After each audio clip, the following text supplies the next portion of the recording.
ناوەندی هاوکاری و کۆمەڵەی کۆمۆنیست کۆبوونەوە بە مەبەستی هاوئاهەنگی و هاوکاری زیاتر نێوان حیزب و لایەنەکانی ڕۆژهەڵاتی کوردستان. ئێوارەی ڕۆژی 20 خەزەڵوەر هەردوو شاندی ناوەندی هاوکاری حیزبەکانی کوردستانی ئێران و ڕێکخراوی کوردستانی حیزبی کۆمۆنیستی ئێران کۆمەڵە کۆبوونەوە. وەفدی کۆمەڵەی کۆمۆنیست بریتی بوون لە بەڕێزان ئیبراهیم عەلیزادە سکرتێر، حەسەن ڕەحمان پەناجێگری سکرتێر و ئەحمەد ساڵحی ئەندامی ڕێبەری.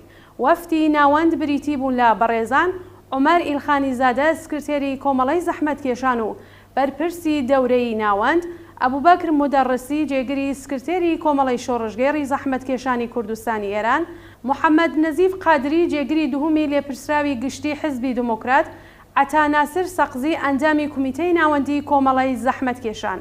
لە دیدارەکەدا باز لە هەماهەنگی و هاودەنگی دوو لایەن لەم دەورەی ئاخێزی شۆڕژگێڕانە کرا و هەروەها قسە و باسێکی چڕوپڕ لەسەر ئاخێزەکانی ئەم دوایانەی کوردستان و ئێران کرا و هەردوو لە جەختیان لەسەر پێویستی یەکگرتووی و پێکەوە کارکردنی هەموو حیزبەکان کرد و هاوڕابوون لەسەر هەندێک خاڵی سەرەکی هاوکاری لەم قۆناغەی بزوتنەوەی کوردستان. هەروەها بڕیاردرا لە دانیشتێکی دواتردا و زوو بە زوو پێشنیار و گەڵاڵەی دیاری کراو بۆ ڕاوێژ و هاوکاری باسی لێوە بگرێ تا هاوکاری و هاوئاهەنگی شیاوی هەلومەرجی ئێستا و دواتری کوردستان بێنە دی.